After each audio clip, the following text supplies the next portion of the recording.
Hey y'all, it's K Divine coming back with this is a oracle message. This is coming from my Work Your Light deck and from the Black Goddess within. So take it how it resonates. If you're not of the melanated community, it's all right. The message still could resonate for you. At the end of the day, all life originated in Africa, so it may resonate in some way, shape, or form. But I'm going to start with the Work Your Light deck. I got a couple cards here. 1, 2, 3, 4, 5, I think like 7. So the first card that came out is you're already doing it. Stop overthinking. Keep facing true north. All right. I put them in order so I didn't have to be flipping through the book all crazy and whatnot.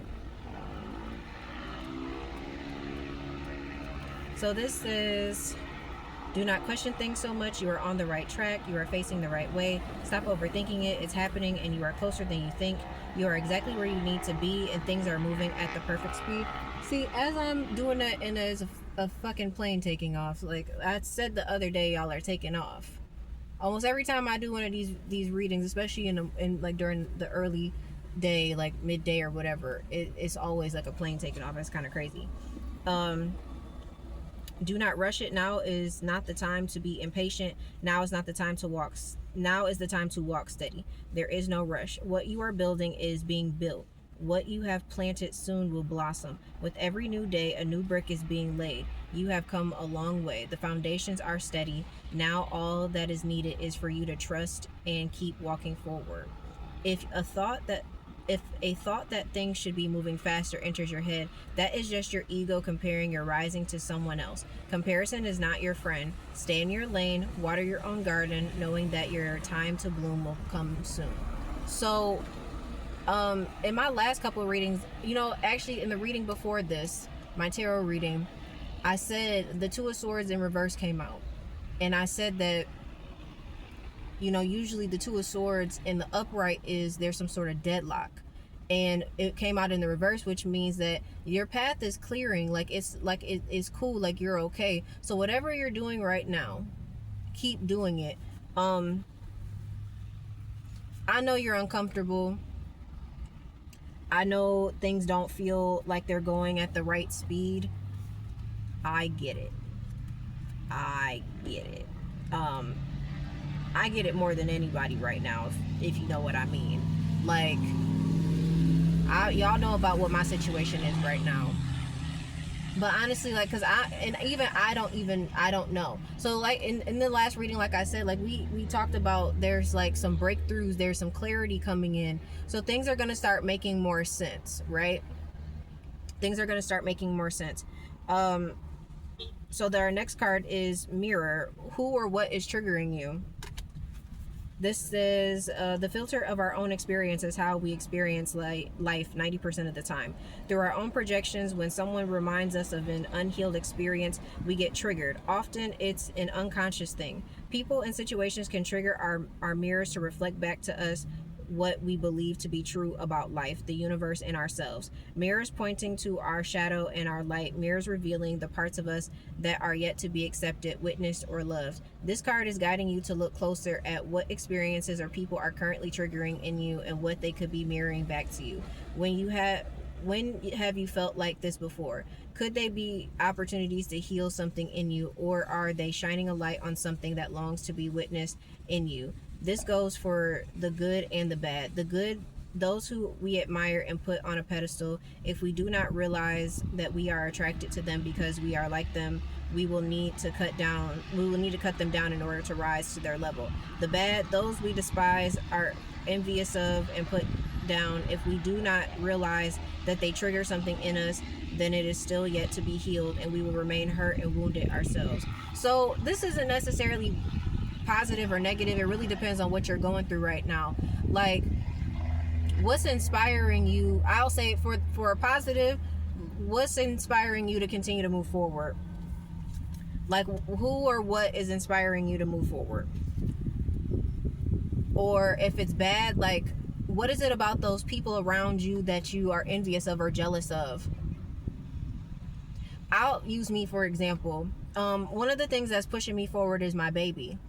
I'm gonna always pedestalize her because I don't care what anybody says. She's the bee's knees to me. I love her to death, and it makes me sad that because of the situation that I'm in right now that I can't be with her. But I know that I'll be reunited with her soon. As soon as this part of my journey is over. I don't know how long it's gonna take. I don't know what's going on with it.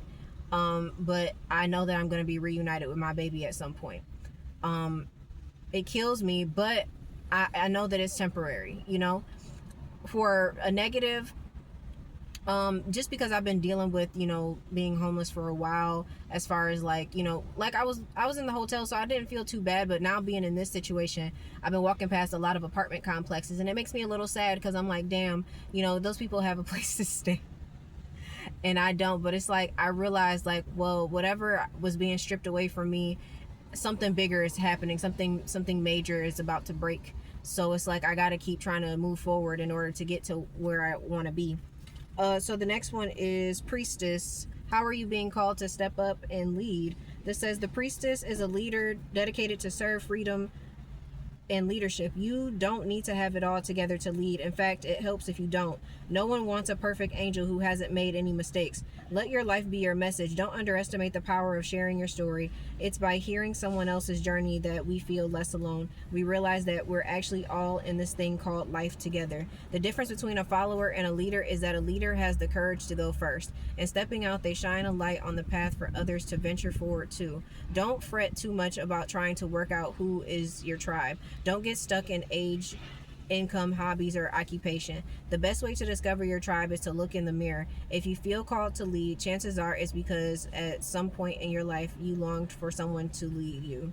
Your tribe are longing for exactly the same thing as we were and are, and might only be one step behind you. Hell, they may even be right alongside you. You don't need anyone's permission, just the courage to stand up and embrace your struggles, the peaks and the troughs. You don't need to know the way. Just believe that there might be a different one. Your tribe is waiting for you. Step forward so they can find you.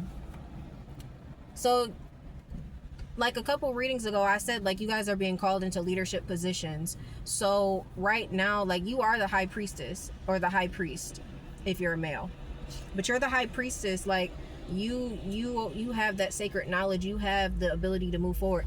And that's why it's like, for me, this is why, even though I'm going through what I'm going through, because I remember praying a prayer to the Most High not too long ago when I was on the verge of this, when I was like, okay, well, I'm running low on money, I'm not sure what I'm gonna do, and I was given a message of like, don't lose your momentum. And I was like, what the hell is that supposed to mean? And when this started to happen, when I had to stay in my car, when stuff started just falling apart completely, I was like, how am I supposed to make videos, and how am I supposed to keep going on my platform like this? I was like, how am I supposed to help people and I can't even help myself right now? But I realized that because of the things that I'm going through, like that, my story in itself is helping somebody. I mean, y'all, even if y'all not liking the content, even if you're only viewing it for a couple minutes, the fact, I know that something that I've said has touched somebody. And, you know, it's like, this is not going to be forever. I'm not going to be in this situation forever. I don't know when it's going to get better. I don't know. I mean, I can predict a lot of things, but I can't predict this. I have no idea how this is going to transpire. I have no idea. But what I do know is that the fact that I can go through this and still wake up every morning and have this much enthusiasm in my voice and not give up and keep moving forward is enough and inspiring enough for somebody who needs that, because there's somebody going through something similar right now. And this goes for y'all too. There's somebody who's going through something right now similar to your situation, and they need your positivity and your enthusiasm to get through whatever it is they're going through. Or say, even if you're coming out of it, your testimony, your story, and how you came out of it, that is something that somebody needs to hear. You need to say what's on your mind. You need to speak. I honestly feel like everybody should have a YouTube platform or some sort of social media platform where they post content, whether that be on Instagram, whether that be on X, on TikTok, whatever, YouTube, Facebook. I feel like everybody should have a public type of platform because your story is unique.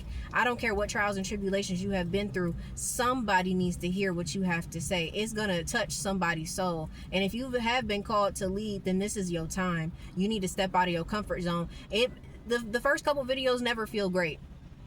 The first couple videos, that there's not a lot of flow. You don't really know what you're doing. You don't have no structure. I mean, my channel's still in its infancy, but I'm way more comfortable turning the camera on now than I was before. In my first couple of videos, if y'all go back and watch them, like my first video, I was over there crying. It was Mother's Day. I was in Perrysburg, Ohio, at a hotel on Mother's Day before I picked up my baby, crying about how I don't have a mom. I mean, I have one, but she doesn't want me. You know, like how I don't have a relationship with her, and how this was my first that was my first Mother's Day without my mom, like having that relationship with her, and it struck me funny. So whatever it is that you're going through, somebody needs to hear it. Okay? Somebody's gonna benefit from it.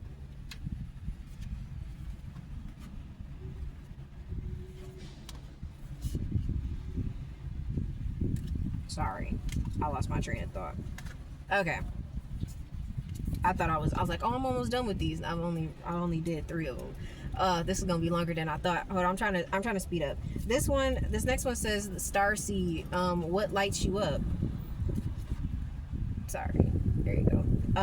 Starseeds are souls with a double mission to raise their own consciousness and the consciousness of the planet. They are old souls who have incarnated elsewhere beyond the planet. Many starseeds arrive with a feeling that time is running out and that there is something that they came here to do or create or contribute. If you pulled this card, it is to confirm that you are a starseed and you are being encouraged to answer the call to follow what lights you up. I was gonna read the rest of this, but I don't feel like I need to.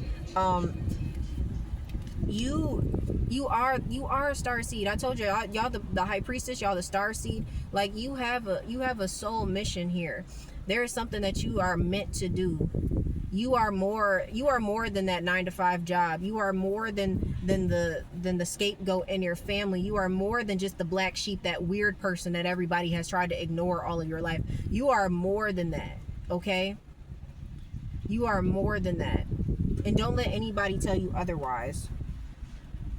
Which leads us into our next one, which is trust your path. If you knew you would be supported, what would you do? I'm not gonna read this whole thing either. The universe is conspiring. Keep facing your true north.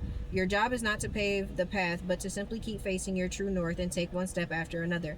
If you do this, you can't go wrong. The universe is conspiring. Don't waver or doubt. Use your heart as a compass and put one foot in front of the other. If you follow the invisible trail of what lights you up, you will light up the world without even trying. And that's kind of crazy, because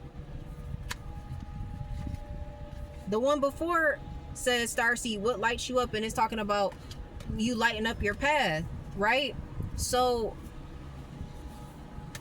whatever it is, like I said, whatever it is that you're doing right now, whatever you're being called to do, you need to keep doing that.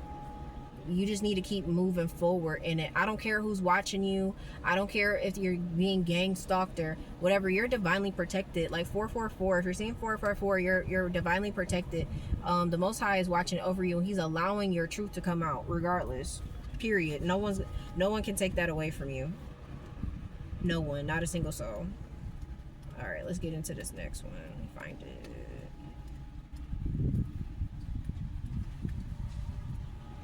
Here we go. All right, the Council of Light, divine orchestration, helpers in the subtle realms. The Council of Light is a team of benevolent beings who are here to assist the rising of consciousness of the planet. They are here to help you achieve your soul mission and are guiding you every step of the way. However, because we live in a world where free will reigns, they cannot help you without your permission. If you would like their assistance, it's time to ask them. They can help with all kinds of requests. Nothing is too big or too small. Think of them as your personal team of helpers in the spirit realm. They are willing and ready to step in and get to work. What would you like help with? task would you like to delegate to them? The Council of Light is a team of ascended masters, light beings, angels, and guides devoted to the rising of Earth and all humanity. If you are a light worker, it is from them that you receive your personal mission. Like a spirit world United Nations, they want to thank you so much for doing the work and devoting your life to uplifting the planet. Pray to them for clarity and guidance regarding your personal mission. Put in your request and let them work. Then there's a light devotion, this activation. I mean, you don't have the card, but you can just repeat after me. Put your hand over your heart and say, Council of Light, I am ready to receive your help for fulfilling my personal dharmic mission. Thank you for guiding me with clarity every step of the way, for sending me helpers and experiences that delight my mind, body, and soul. So you're divinely, like I just said, you're divinely protected, you're divinely guided. Your path is already underway. You're already doing what you're supposed to do, so just keep doing it and don't doubt yourself. And then let's get into this last one before we move over to our Black Goddess Within. Here it is. It says Unbound. Releasing soul patterns, contracts, and past lives. It's time to release old soul stories that have been playing out in your life. They're coming up to be healed. There has never been a safer time to clear these patterns than right now. Take a look at patterns in your life that you are ready to release. Ancient vows and contracts that your soul made that have an expiry date. It could be a vow of silence or chastity or poverty. It is time to unwind from them. This is the life in which you are free. You free yourself from trauma and lives past. So, okay, I'm not going to read the rest of it, but that's a good point. So some of us in past lives, whether you believe in that or not, is up to you. But I definitely believe that a lot of us are old souls, that we have incarnated before. This is not our first rodeo. And some of us did take a vow of poverty in past lifetimes because, you know, a lot of people will say things like, oh, money is the root to all evil. But it's like, it's the love of money that is the root to all evil, not money itself. There's a white butterfly passing by right now. The love of money is the root to all evil. Just because you have abundance, a financial abundance, that's not necessarily a bad thing. I feel like the Most High does want to provide us with financial abundance, that where we are set. But it's when it's in this, I said this in one of my previous videos, but like, people be focusing on the wrong stuff. People are chasing after the wrong stuff.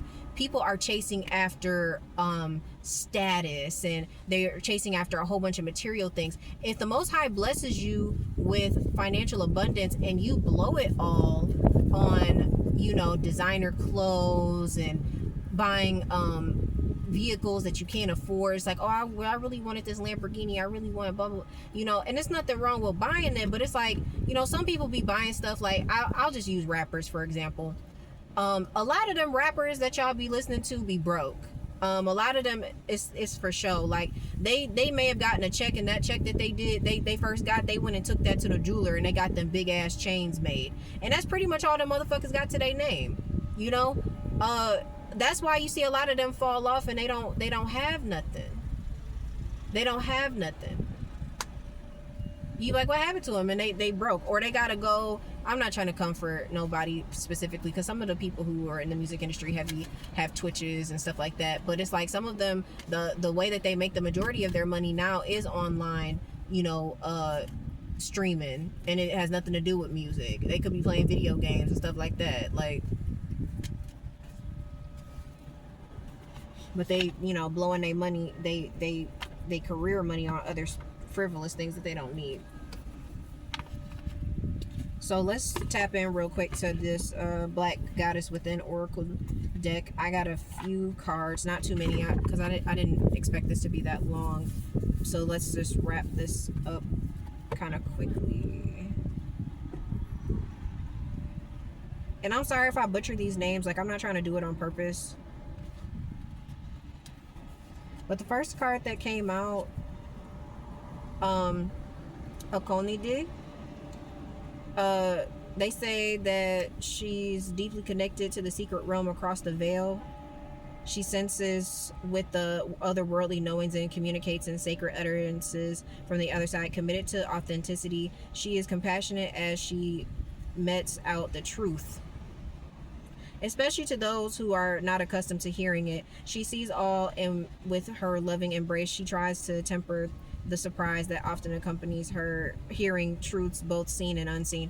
See, I don't even need to read the rest of this, because what was I just talking about? Like, your story is important, and this is why a lot of y'all have assigned enemies. This is why a lot of y'all not, I won't say create, because you're not creating any enemies. These people just don't like you. This is why a lot of people don't like you, because you speak a certain truth that a lot of people are not ready to hear. That's why sometimes, depending on where you are, if you're speaking out loud, like, I don't know, I do voice recordings regularly, and sometimes, like, I do them in earshot of other people, not on purpose, but I need to get it out. I'll see people stopping and trying to hear and listen to what it is I'm saying. What you have to say is so important, and this is why your enemies don't like you, because what you're saying is awakening other people to certain things. A lot of people don't, the way, especially within this matrix, a lot of people don't want you, the powers that be don't want you telling folks, stop chasing after that material shit, stop selling your soul to that 9-to-5 job, stop working so fucking hard for people who don't care about you. They don't want you telling people that. Why? Because they benefit from that energy that you're putting out. They benefit from people living above their means, trying to buy cars that they can't afford. They benefit because the more in debt you are, the more these people keep getting paid.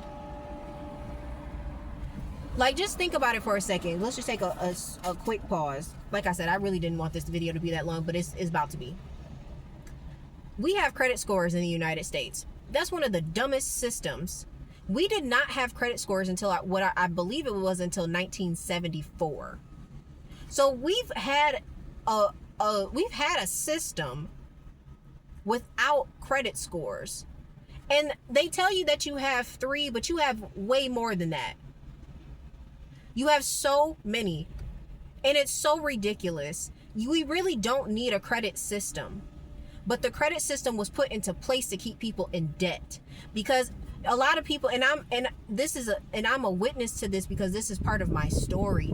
You know, I had really good credit for a long time. I at one point had an 800 credit score, but I had a thing about credit cards. I just felt cool being able to obtain them, and eventually it was like I would put stuff on the card and I'd be like, okay, well, it's not a big deal, I'll pay it off. No, it is a big deal, because you're paying more for stuff that if you had the cash for it, you could have just done. Like, you could have just did it, and it wouldn't have, it's costing you more.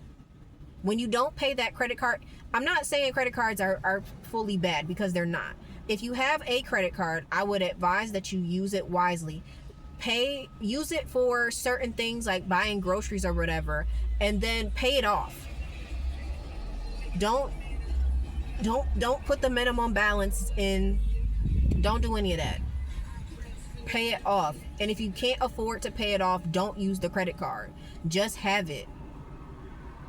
Just have it. Don't use it. Only use it if it's like an emergency. Like, it's something that you really, really need to get done. Like, say something happened to your car and your emergency fund is already ran up because you had another emergency, and you can make a plan for yourself to get it paid off in enough time, but then you can't use it no more.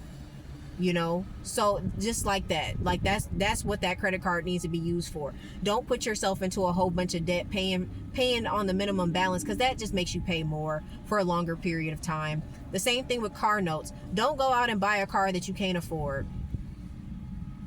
Don't go out and you don't need the newest model. I know you want it, but you don't need it. Having a note doesn't help you. Having a lease doesn't help you. I mean, unless that's just what you want to do with your money, okay, but don't do that type of stuff. And people don't want to hear that type of truth.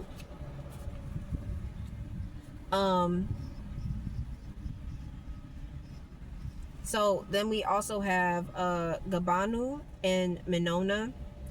It says, from her perch atop a palm tree, Gabanu surveys all of her purview, the land, the sea, and the sky. With her 16 eyes, she has knowledge of all possible futures. Wow. Ganobu's unique perspective allows her to offer you guidance at the interplay between fate and destiny. Ganabu perceives all. After receiving a question, she communicates with her brother, Legba. I think that's Papa Legba. So, wait, hold on. By giving him palm kernels to order to discern specific messages, Gabadu will share with you the inevitable of what the cosmos has determined for you, fate, but will also explain that you have sway over the ultimate outcome, and your life choices will ultimately lead you to your path, destiny. Let's see. Her daughter Minona inherited the knowledge of divining with 16 palm kernels from her mother and was sent to Earth to share this knowledge among women. She became the protector of women and the home. If you are pulling this card, the ancestors are in full support of your desires. Spend some time communicating with and making offerings to your ancestors and spirit team to determine your next step. Okay, so yeah. So we have free will, right? So you have we have free will. So if you continue to go down the path that you're going down, you can make the right decisions and go with what destiny wants you to do. Otherwise, you're going to go in the wrong direction. A part of me kind of wants to wrap this up. You know what? I'm going to do a part 2. Okay, to finish this up. Because I didn't want this video to be that long. So I'm going to post another video with the last couple, 4 cards. Okay.